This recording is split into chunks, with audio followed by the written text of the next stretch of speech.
DFS community, welcome into the Week 16 edition of one of the most accurate DFS shows in the industry. This is episode number 76 of the Adjusted Line Play Report, where we take a deep dive into the play in the trenches to determine game scripts and player outcomes.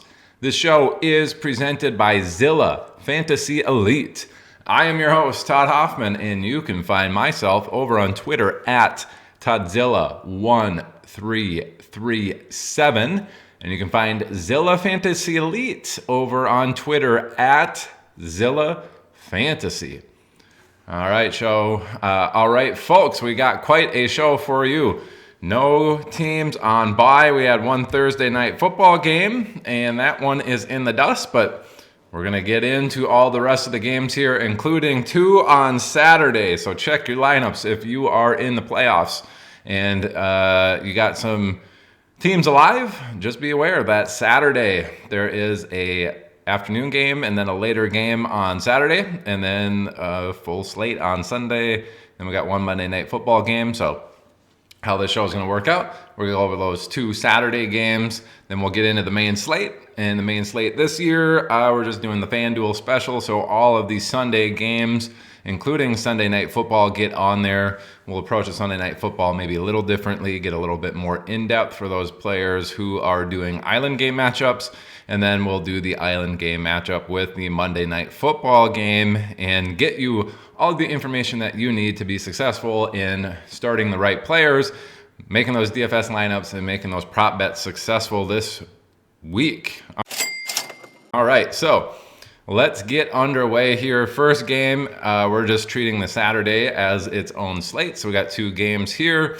The number one game on the slate is Pittsburgh heading into Baltimore on a 44.5 Vegas game total. So not very great there considering it is the number one on the Saturday slate. Kind of interesting, but Baltimore actually 7-point home favorites in this. Gives Baltimore a 25.75 team implied total, which is pretty healthy there. That is the first ranked one on Saturday slate, and then Pittsburgh at 18.75 is the worst. Getting into the Pittsburgh side, they're 21 in pass protection. Baltimore improving, they're at number 11, so kind of a plus 10 matchup here for the defense. Baltimore should be able to get some sacks here on Pittsburgh, probably applying a little bit of pressure there to Pittsburgh as well, which means they're going to have to get the ball out a little bit quicker. So I'd expect to see Pat Freiermuth, the tight end, see a few more targets. The running back see a few more targets. Not entirely sure who they're going to have running any of the intermediate routes there. That's not Pat Freiermuth or the tight ends. Don't know the team that well in terms of their personnel, but George Pickens sounds like he's going to be out, which makes me a little bit more nervous about them in the pass game, but just realize that they're probably going to be under a little bit of duress here to get the ball out quickly. Could see a few more scrambles too from Mr. Wilson over there. The pass DVOA is pretty even up here. Pittsburgh number 15, Baltimore number 16. Now, Baltimore for a long time was pretty bad. They were in the 30s, one of the worst teams in terms of giving up a bunch of big plays and stuff in the pass game. Now, the last 4 or 5 weeks, they've been really, really good in that department. They're improving. Defense finally seems to be gelling, so you need to take that into consideration.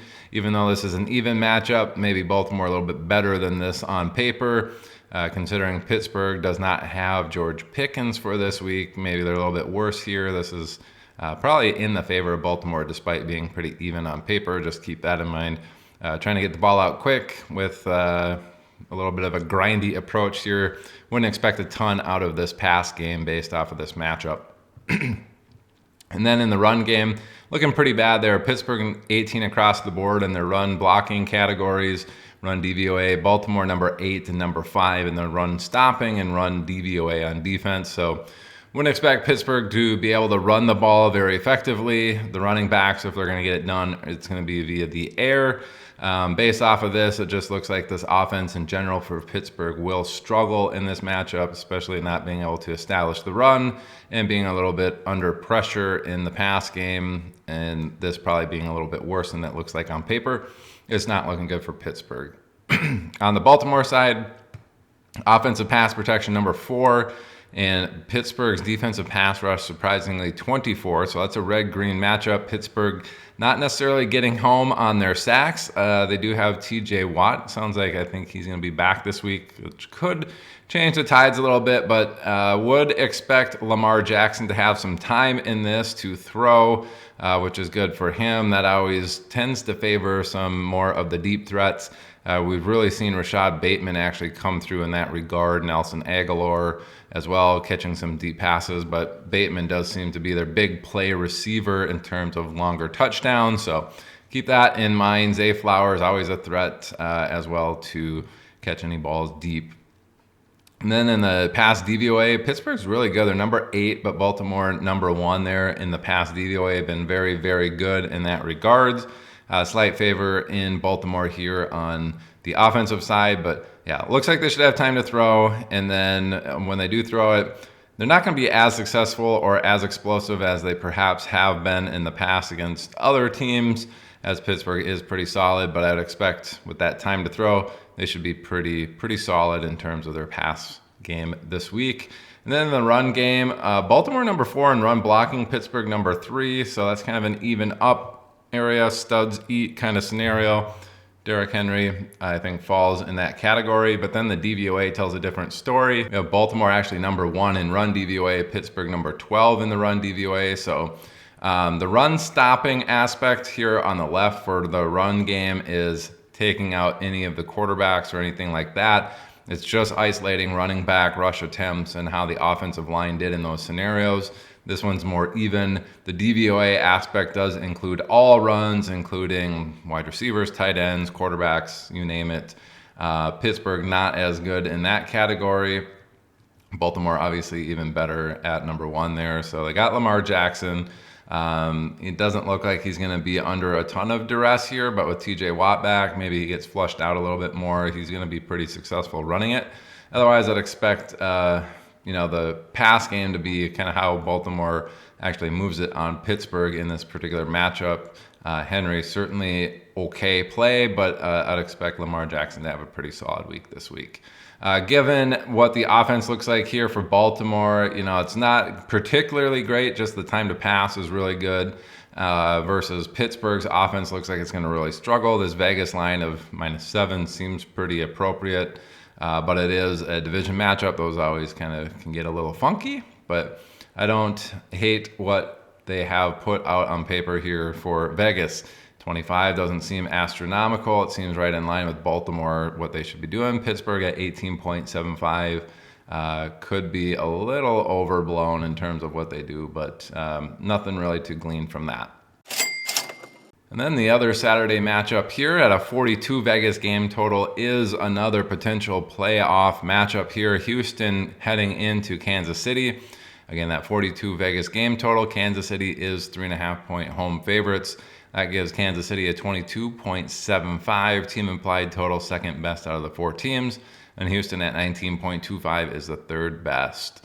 Getting into the pass protection side for Houston, they're number 26. Kansas City below average at 18. That's still in the favor of Kansas City's defense. They should be able to apply a little bit of pressure here, but Houston might have, more of a standard day at the office in terms of getting the ball out and not taking sacks. Now, the pass DVOA is a different story. Kansas City number 11, Houston number 22 on offense. It's a plus 11 for Kansas City's defense. I wouldn't expect Houston to be particularly great in the pass game, especially when it looks like, they give up quite a few sacks. Maybe they're under a little bit of duress, but this DVOA is really telling me that they're not going to be super good in the pass department this week. And then the run game looks even worse. Houston 25 and 26 in the run categories. Kansas City number 11 in stopping the run. Again, this one on the left is more isolating just the running back rush attempts. And then on the right, it includes everything. So Houston bad across the board. Kansas City even better when you include that stuff into their run DVOA. I'd expect Kansas City to be, the aggressor here on defense, really shutting down that run game. Joe Mixon doesn't look like a great play unless you think he's going to be getting dump-offs via the pass attack. that pass attack doesn't look particularly great. I wouldn't expect Houston to move the ball very well in this, which is going to limit Mixon's upside in terms of scoring touchdowns, so keep that in mind. He was a later round pick. If you went a little bit heavier at running back position and you've been leaning on him throughout the season, you might have a few better options. And based off of what I see here, it might be an okay play this week to do that for Mixon.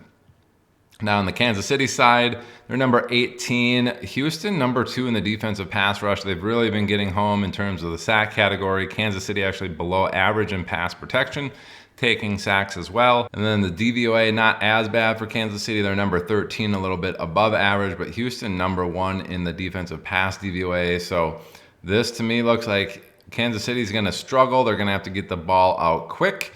That's going to favor Juju Smith-Schuster, Noah Gray, Travis Kelce, all these shorter underneath routes, maybe Hopkins to an extent. I think he runs a little bit more intermediate routes.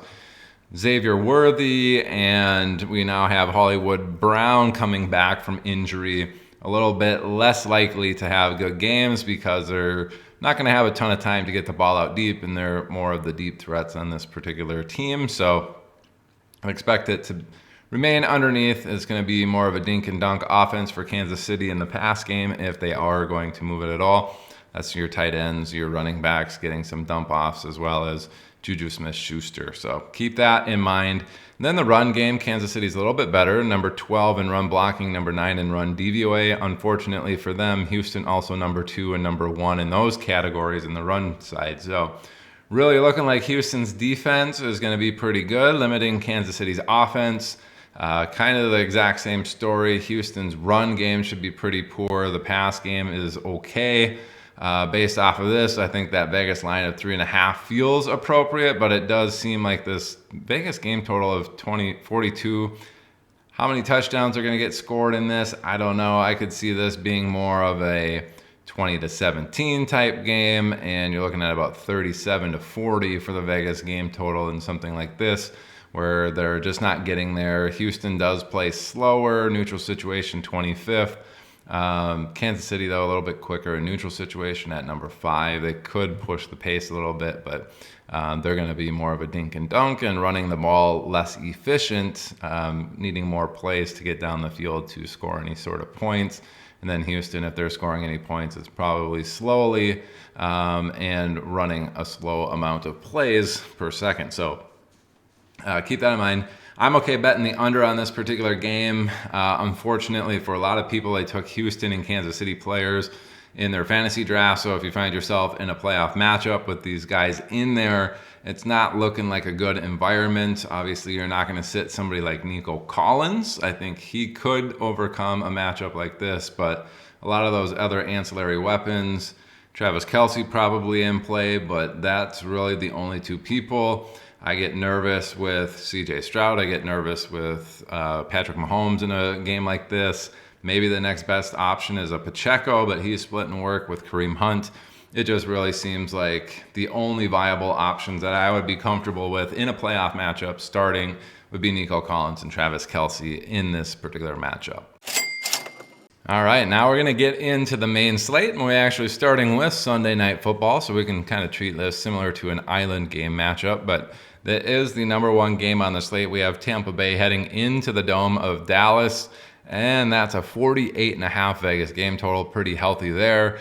The Vegas line, actually, Tampa Bay coming into Dallas as 4-point road favorites. That gives them a 26.25 team implied total. Dallas at 22.25 for their team implied total. On this slate, it is the 4th and 11th best team totals in that main slate. So offensive pass protection, Dallas really coming alive in this department on defense. They're number 5 in the pass rush. Tampa Bay a little bit below average at number 17 in the offensive pass protection. Dallas should be able to generate some sacks here. Baker Mayfield, very good in terms of getting out of the pocket and getting some rush attempts there. So don't be shocked if you see him with 6 or 7 rush attempts in this, trying to escape some of this pressure. Could also lead to a few more turnovers in bad bad plays. Otherwise, he's probably going to have to get the ball out a little bit quicker than he would like in this matchup, which is going to favor, those running backs being a little bit better. The tight ends, now Cade Otton sounds like he's a game time decision, so heads up on that. If he doesn't play, I'd expect even more going to the running backs versus the tight end. That is his replacement, so that's more of a Rachaad White and Bucky Irvin type situation. Just keep that in mind. And then the DVOA, Tampa Bay number 6, Dallas number 19. On paper, this is very heavily in the favor of Tampa Bay. I think that continues, but just be aware, Dallas is improving in this department at 19. I think they were close to the 30s at one point, and now they're all the way up to 19 now that they've been getting some of their studs back on defense. That number is creeping into the better category lately. On the run blocking, this looks like a giant favor for Tampa Bay. They're number 2 in run blocking, Dallas number 29 in stopping the run. That's a red-green matchup. Then DVOA, Tampa Bay number 6 on offense, Dallas number 28 on defense. Red-green matchup. Those are the ones that you want to attack. This one is heavily in the favor of the offense, so I think Bucky Irvin probably going to have a very effective game on the ground in this. If Rachaad White gets his turn, he probably will be super effective. Problem is we kind of have 3 running backs there, with Irving being kind of the lead 1A, Rachaad White being more of the B or 1B in that particular scenario.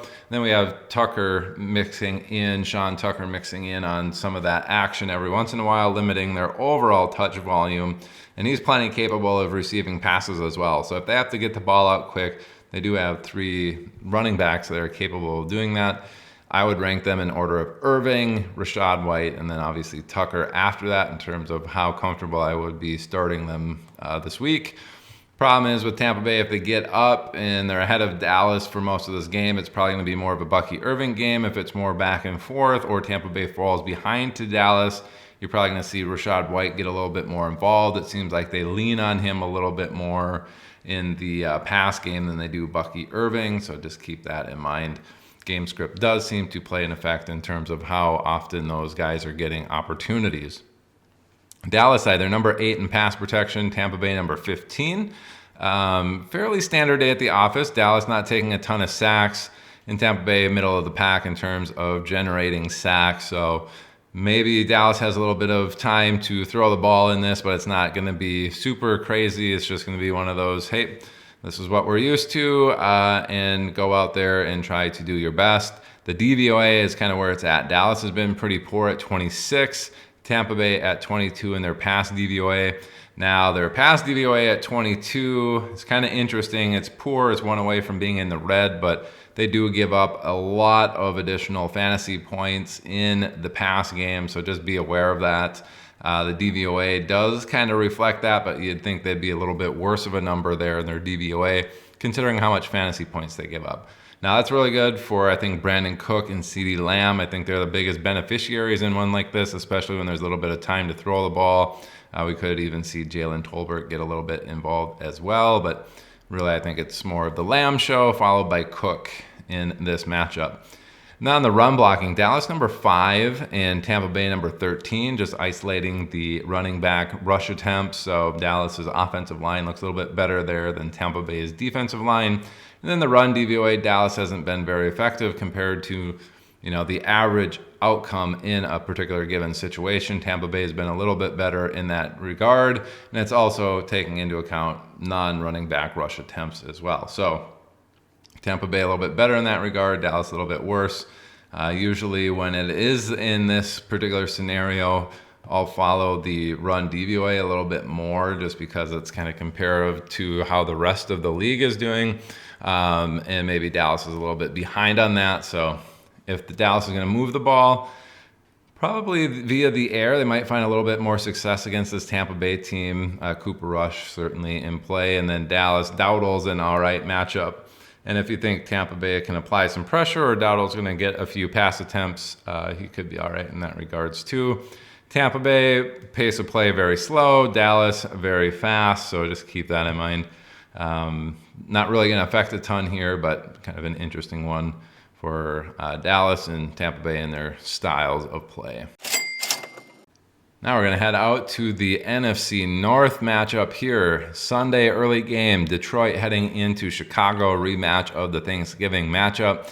Just a half a point below the number one game on the slate at 48 points.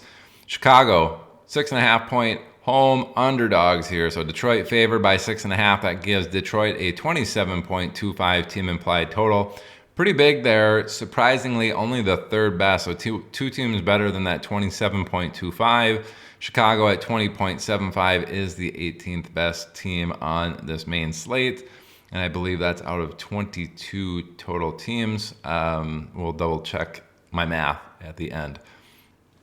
Getting into the Detroit and Chicago side, Detroit number 9 in pass protection, Chicago 23rd in the pass rush. I'd expect Detroit to have plenty of time to throw the ball. That's going to be good for some of those deep shots. Pay attention to the weather. Chicago can get a little crazy there, but if they're going to have time for deep shots, that's always good for Jameson Williams. He could find himself with an explosive play here. And then the pass DVOA, Detroit number 8, Chicago 14.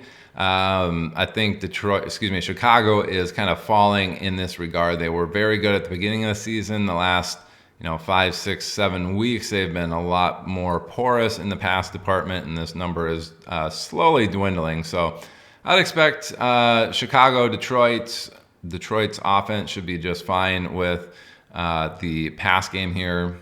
Amon-Ra St. Brown could be very good. We could see Laporta having a solid game, but with that time to throw, I really do like Jameson Williams, especially in tournaments, to maybe surprise with a long touchdown in this particular matchup. In the run game, this is really where it's at. Chicago, really poor in this department, number 30 and 31 in the run categories there.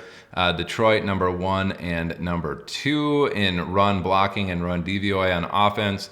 Their offensive line is still fine. We have David Montgomery, who will be out for this matchup, so Gibbs is wheels up. He's going to be very popular in DFS. He's going to have a monster game regardless. They should be able to, get in scoring position. That's going to be pretty good for Jahmyr Gibbs. Don't be shocked, if Detroit gets up big and they get a little cute on the end zone. I wouldn't be shocked to see any sort of offensive lineman or defensive lineman type touchdowns. Maybe one is thrown by an offensive lineman. They've been doing that with several offensive linemen this year. So don't be surprised if that happens and they suck out some of that fantasy points from their total score at the end. Now on the Chicago side, this one might be a little bit more interesting. So Chicago is right across the board on offense, 32 in pass protection, 24 in pass DVOA. And Detroit's numbers here are not as good as they used to be. So they have like 14, 17 some injuries on their defensive team. Obviously, that's more than what you start on defense. So they're on their second, third, sometimes fourth string in certain positions. So some of their numbers are probably worse than what it looks like on here. The defensive pass rush is 25th, so they're not generating a ton of sacks. I'd expect Caleb Williams to be able to have some time to throw in this matchup. And then Detroit on the defensive pass DVOA in here, really good, but they just lost one of their cornerbacks last week. They're going to have to fill in with a backup there. Chicago 24th in pass DVOA. If they got time to throw, and this DVOA is maybe on paper a red-green matchup, but in reality more even up, I would like somebody like DJ Moore to have a decent week. Maybe Roma Dunze actually catches a long ball in this particular game too. Just be aware, Detroit's defense is certainly worse than what it probably looks like on paper here because they were so dominant at the beginning of the season. These numbers, though, I think are quickly diving towards the middle or bottom of the barrel because they got all these backups in. They've been making it work in terms of winning games, but their offense has been doing the heavy lifting. The defense is just kind of getting by at the moment. Now, on the Chicago run blocking side, 28th and 24th, so slightly better than their pass game, but not very much. Detroit actually better in that department. They're 7th in stopping the run, 11th in run DVOA. This used to be like number 1 and number 1, number 2 for a long time. Now that they've had all of these linebacker injuries and defensive line injuries, this is getting worse and worse. Probably at this point, it's not very good. So Could see Chicago be able to run the ball on them as well. We've seen Detroit, they played Buffalo and the Rams, who are very good offenses, and they put up 40 burgers on Detroit here the last 2 weeks. Chicago not in that realm, not in that tier or caliber of offense. So don't expect them to put up 40 points, but we could see the break finally for Caleb Williams where he doesn't have a terrible first half. Or even if he does, I think this is a bad enough Detroit defense at this stage with all of their injuries where we could see Chicago actually have a pretty solid game. I think Swift probably in line for some of the best action on the ground, but how often are they going to be running it? I don't know. But Caleb Williams could see himself with an all right game here as well this week. Pace of play doesn't really come into effect. Detroit 17, Chicago number 12 when it's a neutral situation. So a little bit above average, a little bit below average there. Vegas line 6.5. On paper, certainly looks like that could be the case. Detroit should be very effective on offense. They probably put up more than this 27 team implied total suggests. But I think Chicago also puts up more points than this 20.75 suggests here. I wouldn't be shocked to see them with, 23, 24, 27, somewhere in that range. Detroit, I wouldn't be shocked to see them hit 40s again in this matchup with Chicago. Just pay attention to the weather. That could affect things. Vegas game total of 48. I'm all right betting the over based off of what we've chatted about so far. Alrighty, third best game on the main slate at 47 is Arizona heading into Carolina. Arizona are 4.5 point road favorites here. That gives them a 25.75 team implied total. Fifth best on the main slate. Carolina at 21.25 for their team implied total is 15th best. Arizona side number 7 in offensive pass protection. Carolina 28th. I expect Arizona not to be under pressure. Probably not taking very many sacks. Kyler is mobile. Just based off of how little they get home on the sack category, they're probably not generating a lot of pressure against Kyler. Kyler probably not likely to take off on any sort of run plays when they are passing it. So his rush volume probably going to be a little bit limited in this matchup. But he should be highly effective when passing. Arizona 11th in offensive pass DVOA, almost inside the top 10, and Carolina at number 30, one of the worst in the league in the pass DVOA category. So I expect a lot of time to throw. Should be very successful when throwing. Probably a very good matchup for those deeper threats. We've actually seen Michael Wilson kind of be that player for Arizona here, but it could also be Marvin Harrison Jr. I think he isn't necessarily as good of a deep ball threat as Michael Wilson. Wilson does seem to have the better one-on-one jump ball skills out of the two. So they should be all right. But yeah, with time to throw, the DVOA being very good, Trey McBride also probably a pretty solid option here. But I think we see a little bit more wide receiver heavy stuff. But if they got time, maybe Kyler just realizes, hey, Trey McBride is my go-to guy. I want to get him the ball. They're going to have plenty of time and for him to get open and do his stuff and get the ball out to him. Hopefully he sees a touchdown sometime soon, but this is looking like a pretty good matchup for that to happen. On the run blocking side, Carolina's dead worst, 32nd in both categories. Arizona number 11 in both categories, so just outside the top 10, almost red-green matchups here. Based off of this, I think James Conner also has a very good game. Pass game should be very good for Arizona. Run game being very good. That's going to lead to a lot of scoring opportunities for Conner. I wouldn't be shocked to see him with 130 yards and 2 or 3 touchdowns in this particular matchup. I think that's certainly within the realm of possibilities. And then on the Carolina side, they're number 6 in offensive pass protection. Arizona is 16th. So the Carolina doing a good job of not taking sacks. Arizona, middle of the pack in terms of sack rate. So maybe not a ton of pressure here for Carolina. Should be able to get the ball out a little bit quicker than Arizona's defense is getting after them. The DVOA, though, Arizona, middle of the pack. Carolina 30th in the pass DVOA. Still pretty poor there. Really suggestive that they're not going to be very good compared to the average outcome in a thing. And we have Arizona as an average defense, so Carolina maybe not going to be very good. We do have Xavier Legette out, which probably leaves Adam Thielen and Jalen Coker as the biggest beneficiaries, but They kind of spread the ball around there. I think Bryce Young is pretty decent at doing that. We've seen a pretty big improvement from his rookie season. But yeah, this one on paper should have time to throw, but it's going to have to kind of grind it out down the field in order to be successful in that category. And then in the run blocking category, Carolina number 7, Arizona 17. Again, that's just taking into account running back rush attempts. So Carolina actually pretty good in that department. When you start including everything, Carolina below average at 22, almost into the red actually. Arizona still middle of the pack at 15. So indicative that in any given scenario, Carolina probably going to be a little bit worse than usual running the ball, but they could be good on a run-to-run basis, play-by-play basis. Chuba Hubbard, the only show in town. He's probably going to get a lot of work in this, especially if they're just slowly grinding it down the field when they're playing. Carolina could be leaning on him. I wouldn't be shocked to see Hubbard with upwards of 25 or more opportunities in this particular matchup. Now pace, Arizona actually in neutral situations, number 5, Carolina number 22. If you think Carolina is going to be behind, they are one of the faster ones overall because they're trailing so often, but they're middle of the pack in terms of when they're trailing by 7+.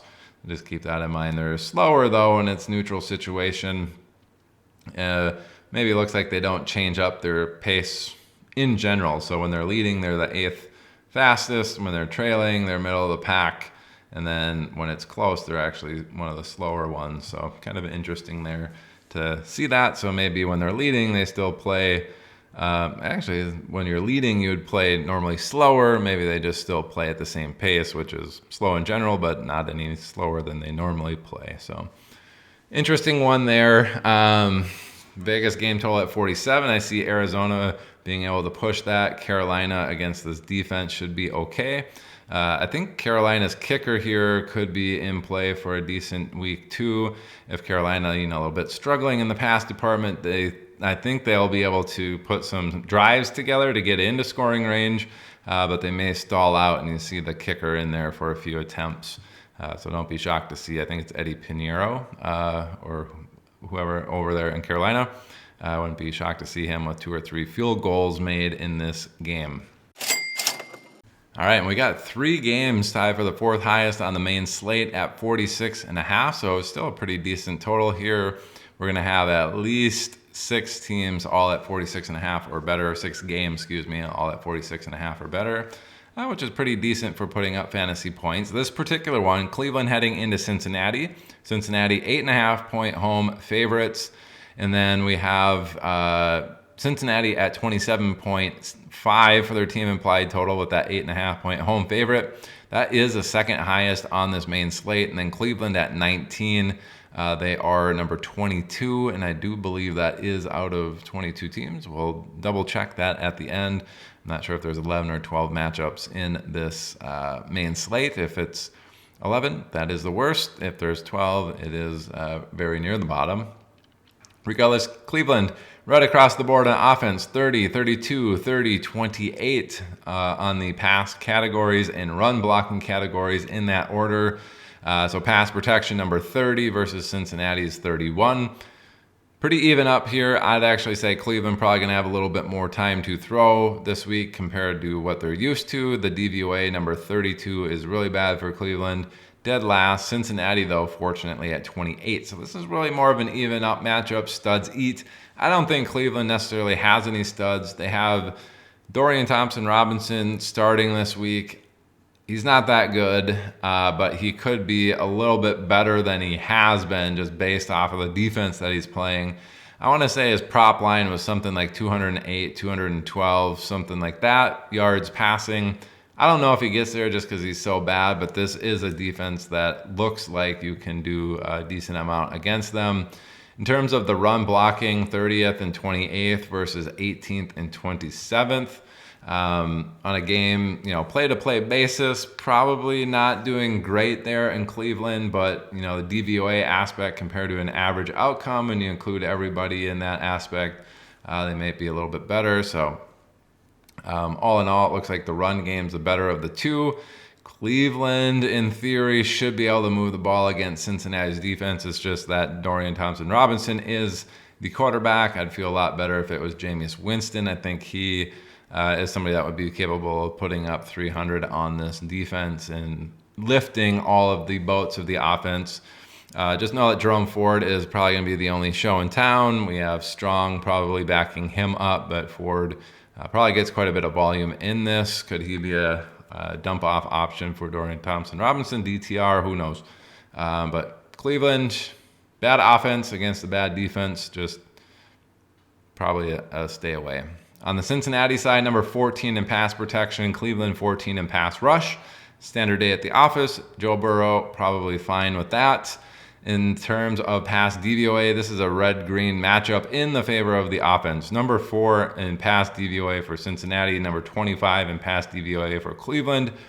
Joe Burrow probably going to eat standard day at the office in terms of pressure or taking sacks, but will be very effective when throwing the ball. I'd expect in scenarios like this, you're going to see a very good game from Jamar Chase. You're probably going to see T. Higgins be very efficient as well.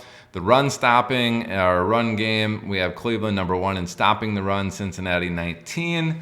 And then DVOA aspect, Cleveland 17, Cincinnati 21. Pass game, clearly the better of the two matchups here in terms of moving the ball. So don't be shocked if you see that be the case. But Cincinnati, based off of this, should have plenty of scoring opportunities with that pass game being so effective in the run game.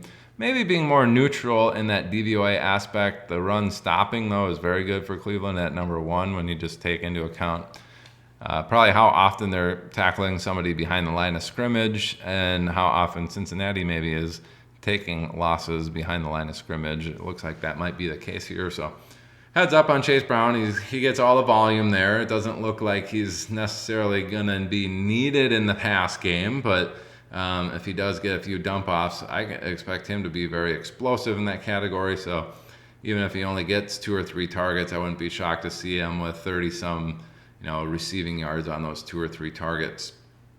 All in all, looks like Cincinnati should be all right on offense. Cleveland, who knows? Bad quarterback, bad offense against a bad defense. Kind of up in the air in that regards. But 8.5, who knows? I'm not placing a bet on any of the 46.5 or 8.5.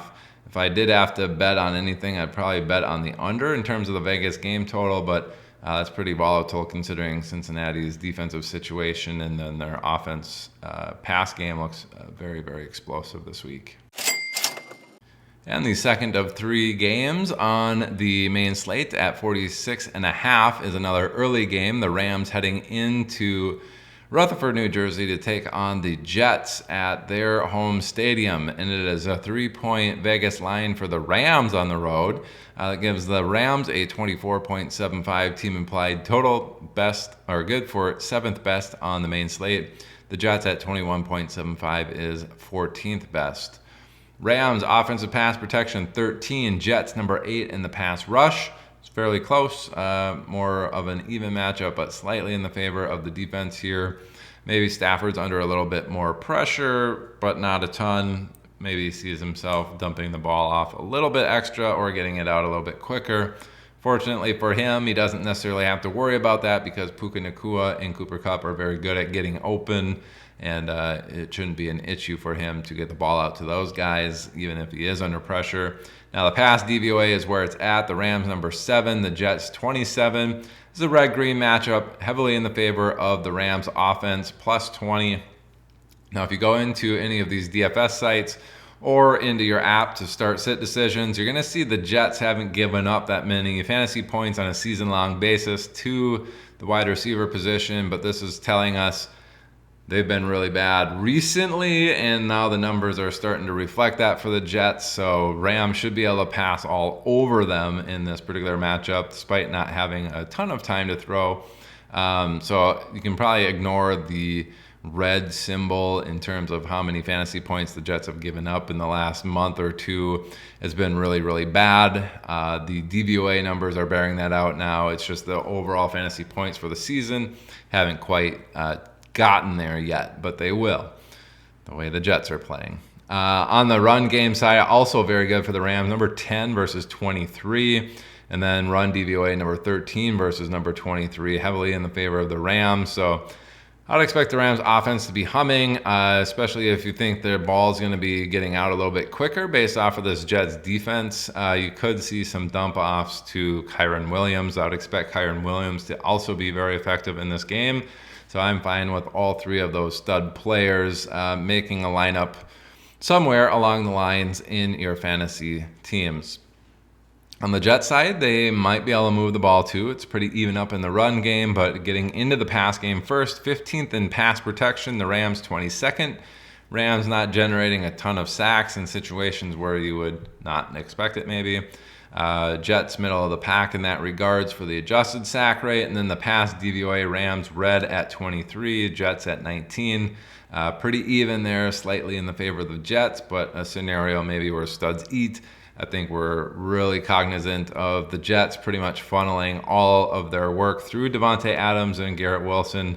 I think that continues in this with a little bit of time to throw, so I'd expect Aaron Rodgers to be pretty good against the Rams in this category. And based off of how good the Rams offense looks, they're probably going to have to put the pedal to the metal, keep up with the scores that the Rams are putting up. The run game, neutral situation, 22s everywhere except for the Jets offensive run DVOA at 27. Considering how bad the Rams are, they're almost in the red category there. I would expect the Jets to be okay running the ball. It sounds like Breece Hall should play in this particular game. Very explosive player and two decent backups there as well. I'd expect the Jets offense to be fine. I don't think they're going to win this game, but Rams should be able to put up some points. I think the Jets should be able to move the ball well enough to get into scoring position. Honestly, in this scenario, with it pretty even here for the Jets and just how they played, I wouldn't be shocked to see their kicker get like 4 or 5 field goal attempts in this. Just be aware of that. I'm not sure what the weather is going to look like there either. That always can, play effect over there. Just keep that in the back of your mind when you're setting lineups to check that if you're going for a tiebreaker somewhere. If you have a kicker or anything like that, it can play effects. Now getting into the final of those games, tied for fourth on the slate at 46.5. We have New England heading into Buffalo. Major favorite here for Buffalo, 14 points for their home team favorite. That gives them a 30.25 team implied total. I'm not sure if I've seen very many over 30 this season. This might only be the second or third time, so very, very high team implied total for Buffalo at 30.25. It is number one on the slate. New England, we must have 12 games here. New England at 16.25 is the 24th best on this main slate. Pretty poor there. On the New England side, they're right across the board on offense, number 27 and 27 in their pass categories, Buffalo 21st and 13th. Wouldn't expect New England to be very good in the pass game, but they may have a little bit of extra time compared to what they're used to. Buffalo only 21st in generating sacks, so just keep that in mind. Nothing really to write home about other than Buffalo does give it up to the slot receivers. They also give up a lot of pass volume to the running back position, so I expect this to favor more Demario Douglas in a matchup like this. The run blocking side is very poor for New England, 24 and 32. Buffalo number 6 and number 6, so both red-green matchups there. Wouldn't expect the run game to be very good. If the running backs are going to do anything, it's going to be via the air because Buffalo that's how they operate as their defense. It's slot receivers and running backs pretty much getting a lot of that fantasy value sucked up. So probably if they're the worst team, that number 24 on the main slate, you're not going to want anybody in DFS. You're probably not going to want to start very many of these people in any sort of fantasy lineup either, especially in the playoffs. Now it's the exact opposite for Buffalo. They're green across the board in all of their offense. New England is red across the board, so every single one of these is a red-green matchup in the favor of Buffalo. So props to Vegas. They did a very good job. A -14 for Buffalo. Certainly seems like they should be able to stop them on offense and be very good themselves on offense, which is going to lead to a 2.2 touchdown total there. But number 1 in offensive pass protection, number 2 in pass DVOA for Buffalo. New England 29th and 31st. Not much to stay there. Josh Allen should be very explosive passing it. Shake a dice. Put in any pass catcher you want on that dice for Buffalo. Khalil Shakir, number 1. Amari Cooper, number 2. Dalton Kincaid, number 3. You got Keon Coleman at number 4. Maybe you got Ray Davis or Ty Johnson as number 5. And you got James Cook as number 6. You say, hey, who do I want to stack with Josh Allen? You take that dice, you shake it up. Oh, hey, we got a number 3 here. Looks like I'm going to stack him with Dalton Kincaid this week. That's pretty much what you can expect out of this particular team. So I can't tell you who to start. I think Shakir is the most consistent. He has probably one of the lower upsides of anybody on this team. Keon Coleman and Amari Cooper probably with the higher ceilings of everybody. Dalton Kincaid at tight end, probably even a little bit higher ceiling than Mr. Khalil Shakir, but Shakir is the most consistent in terms of targets and yards. Run blocking, New England 27 and 29 on defense. Buffalo, number 3. Shockingly, that is the worst of the 2 matchups. Number 3 and 27 versus number 3 and 29. Basically, Buffalo should be humming. James Cook, certainly an option here to play in your DFS lineups. He should be pretty successful, especially if Buffalo is running the ball because they're up by so much. The problem is they might be saving him for the playoffs. We've seen the last couple of weeks him take a pretty significant chunk out of his participation, his snaps. I think last week he was even at 38 or something, and it was a close matchup. So that makes me a little bit nervous about getting him into lineups. On paper, it's going to be very good, but could it be so good that he sees, only 10 or 12 attempts? They're already up by, 24-0 at that point. They're putting in Ray Davis. They're putting in Ty Johnson to kind of grind the game out, and Cook only gets 1.5 quarters worth of work. That is in the realm of possibility. It looks like they're trying to limit his snap participation in a lot of these games, so that makes me a little bit nervous about starting him. But on paper, should be a thriller. He just doesn't close out and get all of the volume. If he was, then he would be one of the best plays this week, up there with Jahmyr Gibbs. All right, and after all those games tied for 4th, we have Philly heading into Washington. So we got a nice NFC East matchup here in a Vegas game total of 45.5. Still pretty solid value there for a number 7 weekly total. 3.5 points is the Vegas line for Philadelphia on the road. That gives them a 24.5 team implied total as the favorite. 8th best team implied total on the main slate. Washington at their 21 for their team implied total is 16th best. Philadelphia offensive pass protection 31st, Washington 12th. I'd expect Washington to be able to generate some pressure, generate some sacks here on Philadelphia.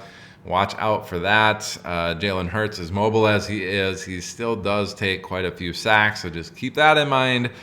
I don't know how expensive Washington's defense is playing against Philadelphia, but it could be a streamable option there on defense based off of that. DVOA aspect, Philadelphia 14, Washington not very good at 24.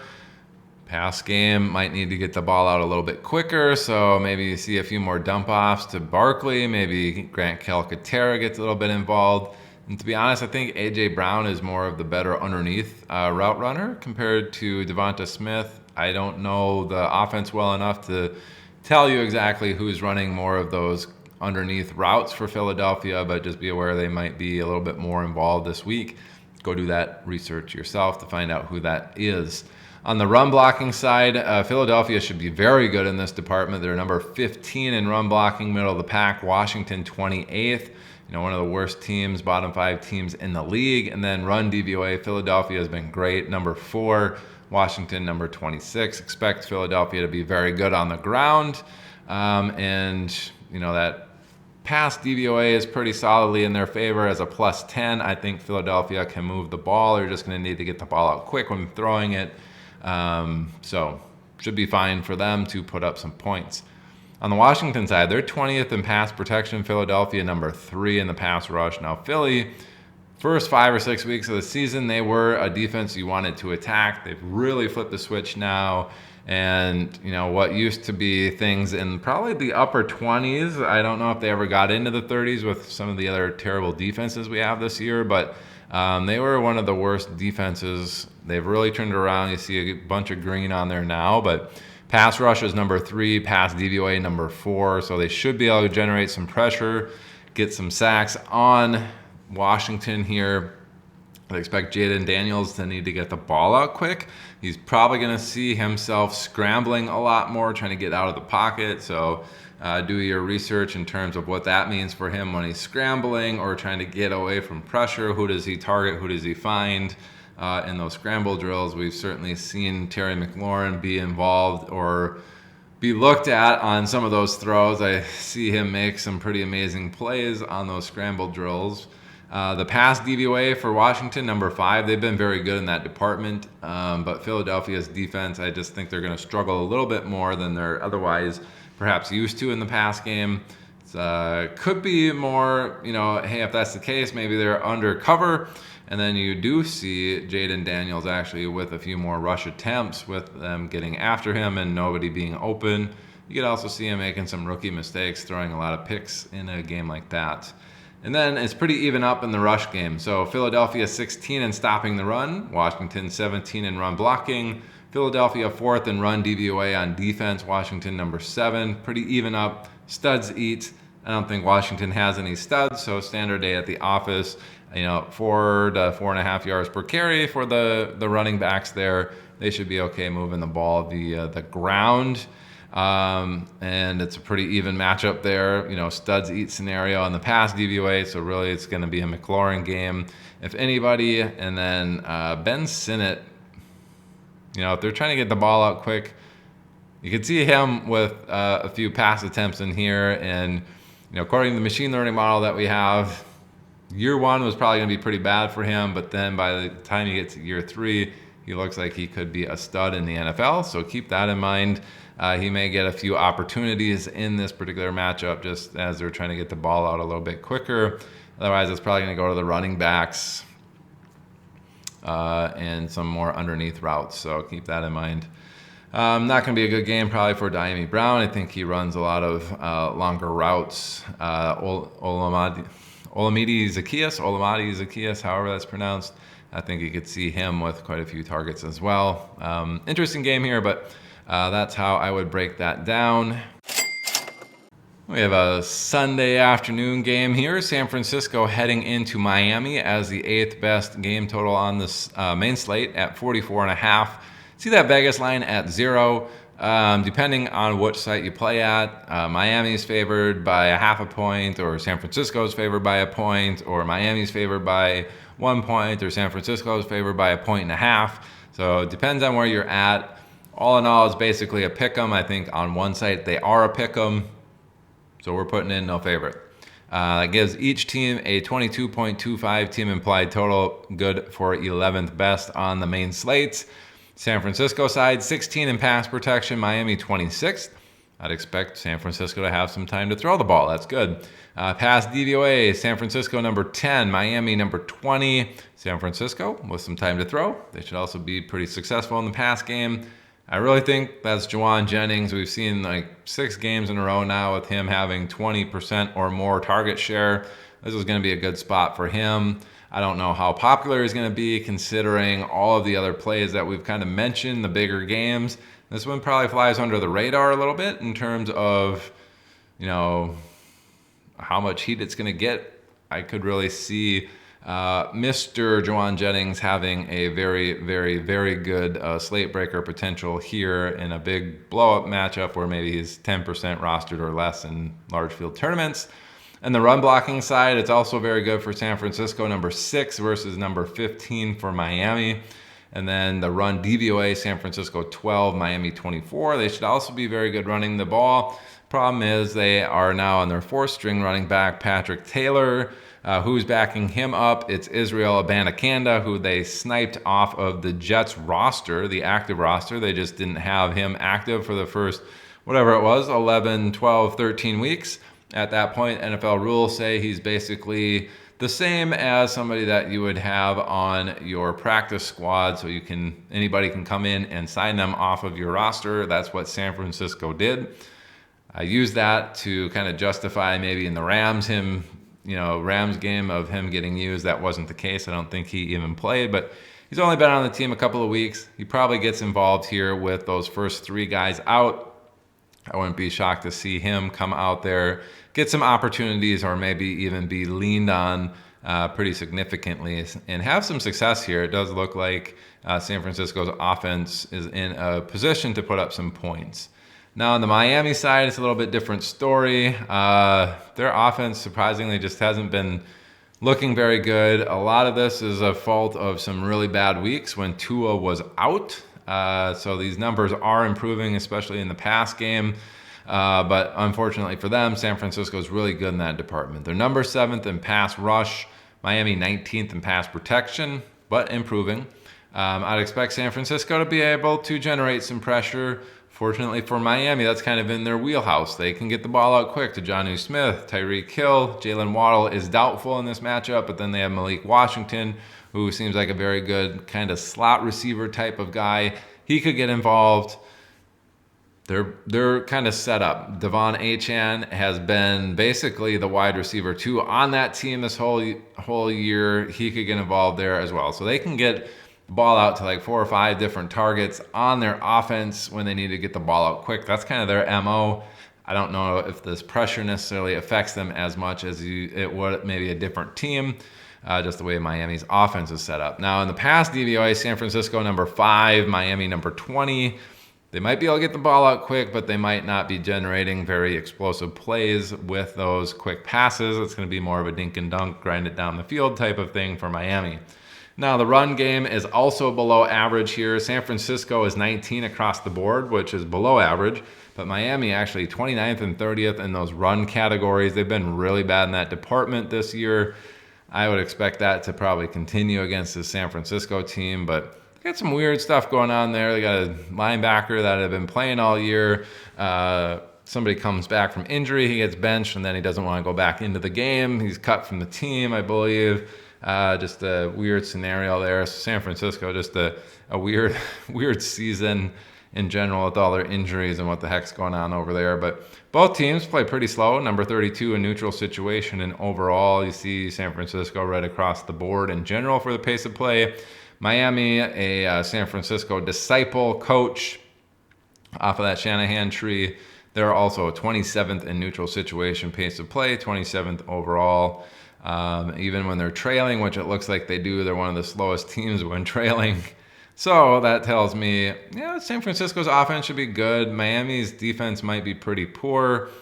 If I was a betting person, based off of what I see on paper here, even though Miami's improving, I'm going to go ahead and say wherever you can get the line that says Miami is favored, go bet San Francisco to win that game outright. You're going to get the best odds on that. But I think San Francisco takes this game, so that pick'em type aspect, it really looks like San Francisco should win this. Even if you can get some alt lines, I'd be fine saying they're going to win by more than a field goal based off of the matchups I see here on paper.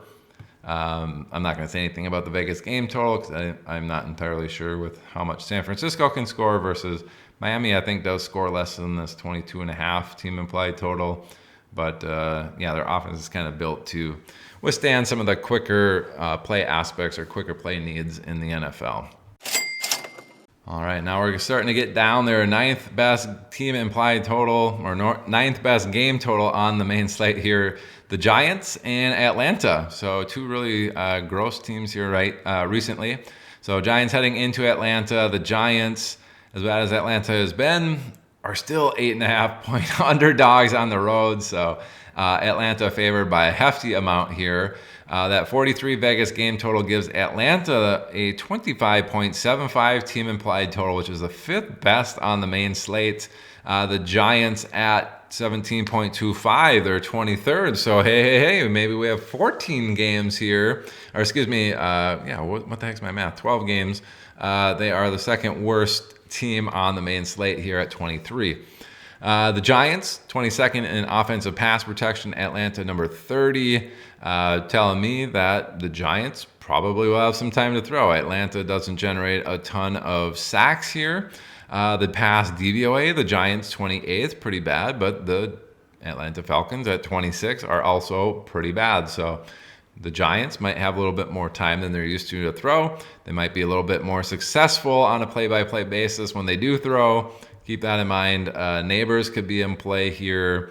A dart throw at tight end. Bellinger, I think, could get some targets. Kind of an interesting one here, but this is probably lining up more to be a smash spot for Malik Neighbors. I think he gets the volume. They're going to have time to throw. When you give him time, he's probably going to generate 14, 15 targets and be very successful in this matchup. And then it's literally dead even on the run game. Giants 20-20, Atlanta 20-20. So you can't get any more of a studs eat scenario. I don't know if Giants necessarily have that, but it's not looking like a terrible matchup for Tyrone Tracy. He could do all right in this particular matchup, and if they don't want to go his way, Singletary should be okay in this matchup. It's going to be standard day at the office for those two running the ball. Now on the Atlanta side, 12th in pass protection. The Giants somehow still number 1 in the pass rush. They generate a lot of sacks, or at least they're getting sacks in scenarios where it's a little bit less likely for them to get that. So keep that in mind. They might be under a little bit of pressure there in Atlanta, and this is Michael Penix's first game here as a rookie against a pretty terrible pass defense. So Giants number 29 in pass DVOA, Atlanta middle of the pack at 16. Probably has been going down recently with the play of Kirk Cousins. But yeah, it'll be an interesting one here. Penix might have to get the ball out a little bit quicker, but I feel like the Giants have some injuries there on the defensive line or defensive front where this isn't as big of an issue in terms of that number 1 rating. So I think Penix could be pretty successful passing the ball here against this Giants defense. Could be interesting. We'll see what happens, what his tendencies are. He was more of a big play guy in Washington, so I'll be curious to see what happens here. Do they take the ball out of his hands? Do they see what this kid has? You know, if they're going to let him air it out a little bit more, I'd expect Mooney and London to have pretty good games.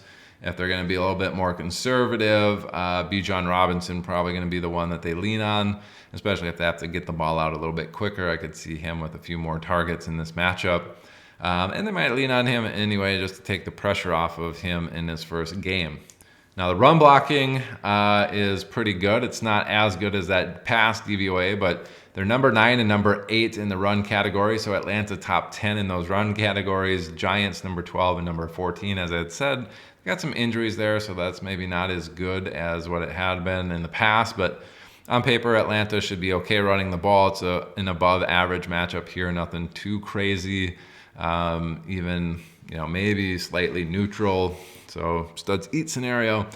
Really all signs pointing towards Bijan Robinson being the one from Atlanta that you're going to want to play, the one that I feel most confident having a solid game, maybe getting a few more extra targets and being pretty successful on the ground against this Giants defense. Could this game go back and forth? I actually, based off of this, I wouldn't be shocked to see it go back and forth. Both teams play pretty fast. 5 in neutral situation pace of play. This could be a shocking over here where, who knows, Giants surprisingly come out and shock Atlanta Falcons here and, get out and score 24 or 27 points against their defense. Atlanta certainly seems like they should be able to move the ball, especially with Bijan Robinson, and they do play fairly fast in a neutral situation. If the Giants can keep up, I would expect that to continue. If they get out to a huge lead, they are pretty slow. They're 30th in offensive pace of play when leading.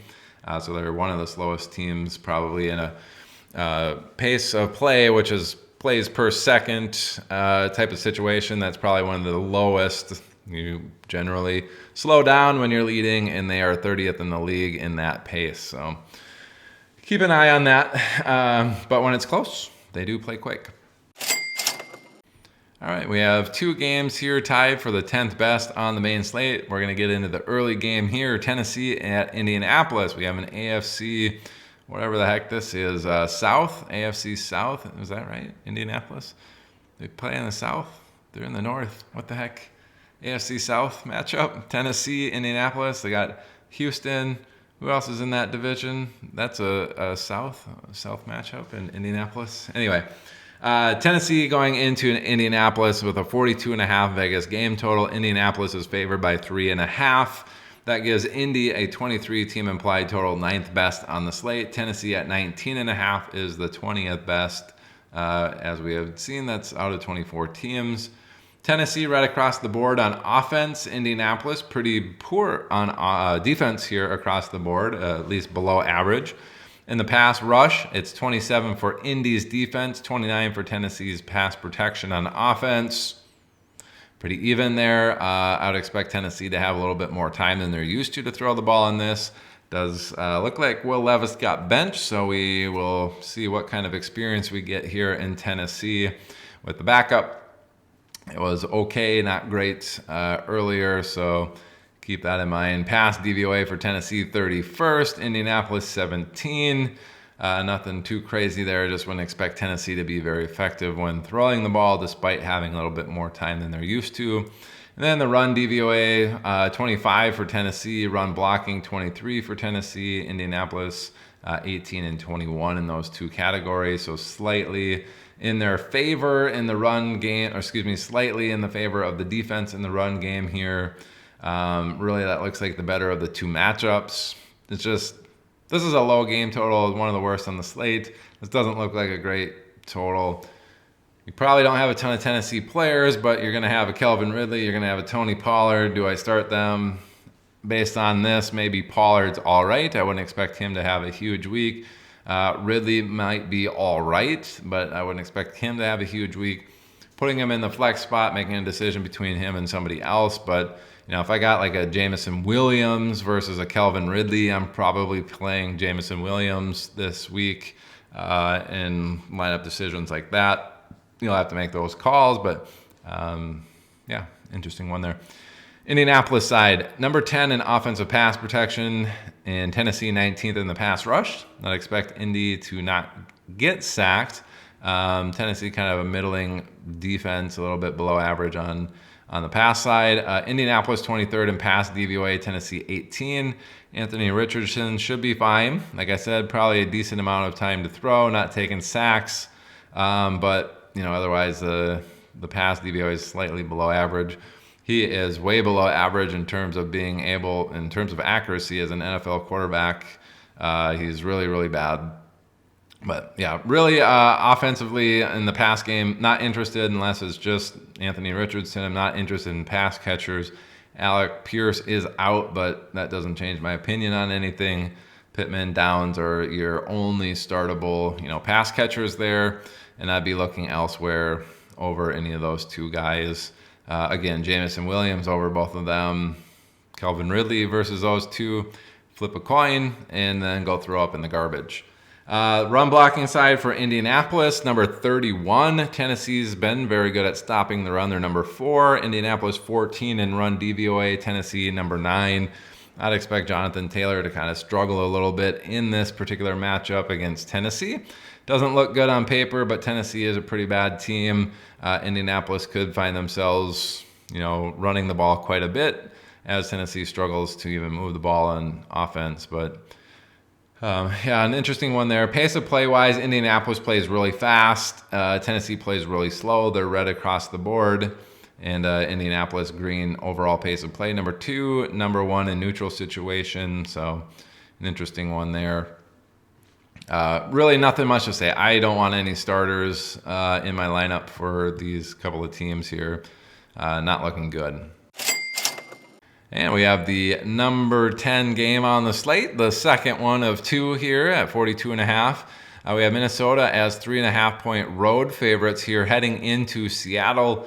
It's a 22.75 team implied total for Minnesota, 10th best, 19.75 team implied total for Seattle, 19th best on this main slate. Injury news from Seattle, we do have both Kenneth Walker III and the quarterback Geno Smith fully healthy, expected to play in this game. So Minnesota side, though, on offense, 28th in pass protection, Seattle number 10 in the pass rush. Minnesota probably going to take some sacks. For whatever reason, that offense just generates those in situations where you don't want them. It's a lot of times, 2nd and 8 or something. They try to throw the ball, they get sacked, and now it's 3rd and 14 or 3rd and 16, and they have to set up a long play to try to get to Justin Jefferson or Addison or Hawkinson, and they've been pretty good at getting that done, but they do take a lot of sacks over there from Sam Darnold. So this on paper looks like that's going to continue. Wouldn't be too scared to play Seattle's defense here. They might give up some points, but they should generate some sacks. Pass DVOA, Minnesota number 9, Seattle actually number 10. They are pretty good at stopping the pass attack here. So on paper, this is a pretty even matchup. Studs eat. Justin Jefferson would be the one that I'd want to attack in a situation like this, where maybe Addison and the other guys are kind of gobbled up, swallowed up by the other defenders. But Addison is really good in his own right. So a lot of times you see double coverage and all of that to Justin Jefferson, and then Addison has room to eat. That could be, what they end up doing here in Seattle. But on paper, it looks like a studs eat scenario. Offensive run blocking, Minnesota number 8, Seattle 25th. I expect Aaron Jones to have positive runs every time he touches the ball. This is a red-green matchup. DVOA-wise, though, Minnesota 17, Seattle 13. That's more of an even up slightly in the favor of the defense, but Aaron Jones is pretty good in his outright. I think there's more, studs eat. He's going to have an all right game. Wouldn't expect it to be too much of a hindrance for him in this, especially with the run blocking. Like I said, I expect a lot of 1 to 5 yard runs, probably more realistic, a lot of 3 to 6 yard runs in this particular matchup. So getting into the Seattle side, they're 24th in pass protection, Minnesota 13th. They're slowly dwindling there in their sack rate, but they do get after the quarterback. Seattle is very good at giving it up. I'd expect Geno to take a few sacks in this, just with the way Minnesota's defense plays. That pass DVOA for Minnesota is number 2, Seattle number 18. Seattle does or used to throw the ball a lot. I think, I'm not exactly sure the last couple of weeks, but they kind of flipped the script for the first 8 or 9, 10 weeks, 12 weeks. They were very, very pass heavy, and then they switched to be very run heavy over the course of a few weeks. Not sure what happened when Kenneth Walker went out the last couple of weeks with Zach Charbonnet in there, if they changed things up again, but just realize it doesn't look like a good matchup on paper for them. They should be under duress, needing to get the ball out quick, probably leading to dump offs to JSN, tight ends, running backs, and not being very successful there. And then the run game, Seattle 27th and 23rd. Those are red. Minnesota 10th and 3rd in stopping the run. Those are green both. That's really, really looking bad for Seattle's offense here. I wouldn't expect them to score a lot of points based off of this, even with Kenneth Walker and Geno Smith back. Obviously, those two are allowed to make this offense a lot more explosive, but on paper, it's not looking good for Seattle. I'd expect Minnesota's defense to be able to shut them down, and then based off of what I saw on the offensive side, Minnesota should be okay moving the ball. Minnesota's kicker in line for quite a few points here. I think Seattle, if they're going to score any points, they're probably going to be doing it in field goal chunks and not scoring a ton unless they happen to get some sort of long touchdown play. Now, this is on paper in DVOA aspect. We know Minnesota gives it up in fantasy points to the pass side, which is kind of interesting considering what we see here. But, if Seattle is going to score some points or be successful, that's the one route that I would go. So if you're interested in attacking this game, that would be where you go. But yeah, interesting one here. I think Minnesota takes this. Vegas line at -3 is perfectly fine. They are on the road here, so probably a little bit more of a struggle than you would expect. But yeah, low Vegas game total at 42.5. I can't really say what I feel about that. I just think Seattle's going to really struggle. Do they struggle to get to 20 points? Probably. I think they score less than that. And if I'm placing a prop bet of any sort, that would probably be the one that I feel most comfortable with. And then I don't know if they have any sort of sack stuff, but look at the Seattle players. I think they should generate some sacks in this game too. And the last game on the main slate here, Jacksonville heading into Vegas. This is a late matchup. It's a 40.5 Vegas game total for two terrible defenses. So how can that be? That's because you have two relatively poor offenses on the other side of the ball. So The 40.5 Vegas game total is the 12th best on the main slate, and we do have a 1.5 point home favorite for the Vegas Raiders, giving them a 21 point team implied total. Jacksonville at 19.5 for their team implied total. Those are good for 16th and 20th best team implied totals on the main slate. Jacksonville 5th in pass protection, Vegas 17th. Plenty of time to throw. Good for Mac Jones. Good for Brian Thomas Jr.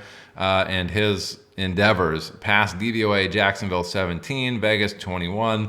Pretty even there, slightly in the favor of Jacksonville. Again, maybe more of a studs eat scenario. Good for Brian Thomas Jr. I think he's going to have a pretty smash game based off of what I see here. The run game, Jacksonville middle of the pack, 16 and 15. Vegas number 9 in stopping the run, number 25 in run DVOA. So kind of a mixed bag there in terms of Jacksonville being better in one category and worse in the other. Don't really know what to say about that, but Jacksonville's offense should be okay, probably moving the ball here. Plenty of time to throw. Looks like the run game should be okay. It's not a great matchup, but they should be okay. And then Brian Thomas Jr. really looks like the play that you're going to want here from Jacksonville. Would not be shocked to see him put up another monster game, maybe double-digit receptions, well over 100 yards, multiple touchdowns, I think, are in play for him in this particular matchup. Now, on the Las Vegas side, they're right across the board on offense, 23rd in pass protection, 29th in pass DVOA. Jacksonville dead last at 32 in those two categories. In theory, they should have plenty of time to throw. They should not be under pressure, and they should be otherwise a lot more successful than they have been this season throwing the ball. If Aiden O'Connell is in there, I do think Brock Bowers and Jacoby Myers can both eat in this particular game. The run blocking, though, Vegas 32nd and 31st, Jacksonville 24th and 21. While on paper it looks like a really good, not really good, but a better matchup for Jacksonville's defense. Vegas has been just so bad in the run game. The only spark they had was Sincere McCormick, and now he went down. Jacksonville, one of the worst teams fantasy-wise. Immovable objects meets unstoppable force, whatever the case may be. To be honest, I think Jacksonville's defense wins out in this. I think Vegas, their run game is just so poor in this particular scenario. I think the pass game is going to be how they end up moving the ball, and they can do that against Jacksonville. I think that's the better of the two matchups. So I think this could actually be one of those weird games where it shoots out. Jacksonville does play very fast. Vegas, when they're trailing, plays very fast. Otherwise, they're a slower team and will run out the ball. That could be the case here. Based off of what I see here, I do like Jacksonville's ability to strike quickly and score, which is probably going to push Vegas into a scenario where they can't just run the ball. Even if they do score a point, I think Jacksonville can come back and just put up points quick. And then that could lead to a few more pass attempts, or Vegas maybe trailing by 7 or more and being less in a neutral situation and more of a, hey, we're behind, we need to play a little bit quicker and get the ball out faster. So I do like the Vegas game total of over 40.5. I like Jacksonville to put up more than 20 points in this matchup. Based off of what I see on paper here, I don't think Vegas is going to be very good. If they are, they're going to be passing the ball a little bit more. I'm fine hitting the upset alert on this. I think it is well within reach for Jacksonville to actually win this game. If Aiden O'Connell's playing, maybe that swings it back into Vegas's favor for me. But I think this is a close one. Vegas has a 1.5 point line. I think that's going to be very close to what we see in this matchup. I just think there's going to be more points scored than what Vegas is saying. All right. That does it for the main slate. Now we're heading into Monday Night Football Island game. We have the Saints and the Packers playing each other in probably what I would dub the ugliest uniform contest of the week. Saints and Green Bay here, just not a good color combo.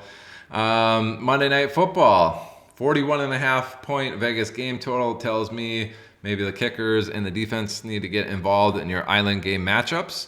The Vegas line is 14 points for Green Bay at home. So probably just based off of the Vegas game total and this Vegas line, you're looking at 5 Green Bay players, 1 New Orleans player in your matchup here on your island games. So with that, we have a 27.75 team implied total for Green Bay, just a 13.75 team implied total for New Orleans. Really, really bad there. New Orleans pass protection number 11, Green Bay 9. So that's nothing to write home about. That's a standard day at the office for who's ever quarterbacking the Saints this week.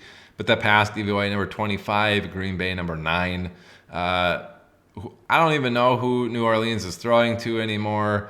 It's just total dog doo-doo over there. Avoid the pass stuff.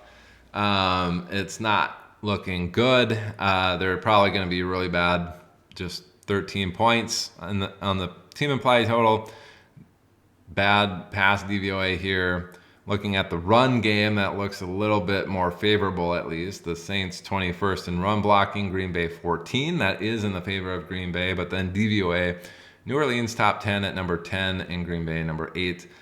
To be honest, I think that's going to be the only thing that really saves them. It looks like Kamara is probably unlikely to play at this point in a matchup like this. He's trending, I think, in the wrong direction, which gives us Kendre Miller. I think that's probably the one person you're going to want from the Saints, and then you're going to find 5 Green Bay Packers to start on the other side of the ball, but it's not looking good there. Kendre Miller, probably your only startable option in any sort of playoff format if you are desperate. Now on the Green Bay side, they are number 2 in pass protection, Saints 20th in pass rush. Plenty of time for Green Bay to throw the ball. Green Bay number 3 in pass DVOA, Saints 12th in pass DVOA, with the plenty of time to pass the ball. The DVOA being in the favor of Green Bay pretty significantly here. I do like Christian Watson's chances, Romeo Doubs' chances of having bigger games in this matchup. In the run game, with the Vegas line being what it is in their favor, and the better of the two matchups on paper here, Green Bay 13 in run blocking, 31st for the Saints in stopping the run. Green Bay number 5 in run DVOA, Saints 30th. So even better matchup for Green Bay on the ground. They're going to be up a ton. Probably going to be a Josh Jacobs week. Don't be shocked if you see him with multiple touchdowns, over 100 yards rushing in this. I think that's the most likely scenario. Green Bay does play slow, but they're probably going to be putting up touchdowns every single time that they drive the ball. So them putting up 4 touchdowns, I think, is well within reach. The Saints, I think, are going to struggle to put up 13 points in this matchup. If they do anything, it's probably a couple field goals, 2 at best, 3 field goals. I don't know if they get to double digits. But yeah, looking rough here. I think Green Bay, this Vegas game total, I'm not sure what to say. The Vegas line, I'm not sure what to say, other than maybe Green Bay actually wins by more than 14 points. Wouldn't be shocked if that's the case.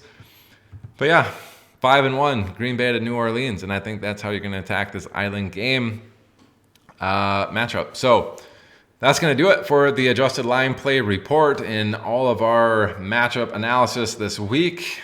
This was recorded on Friday, so pay attention to weather, pay attention to any injury updates, as that stuff will change how you're going to want to affect some of these game matchups. So keep that in mind. Hopefully we got you the information that you need to make the correct start-sit decisions in your fantasy playoffs. That's what we're here for. Get you that info so you can go out there and win some money, either against your league mates, on your prop bets against, the Vegas bookies, or in those DFS lineups against your competition on there. That's what we hope you do. And if you do that, let me know in the comments or hit me up on Twitter at Todzilla1337. Let me know what you won. Would love to hear that, especially on this Christmas season. It would be great. All right, that's going to do it for the Week 16 Adjusted Line Play Report, folks. Let's have a good one. Go out there, be successful, and win some money. Bye.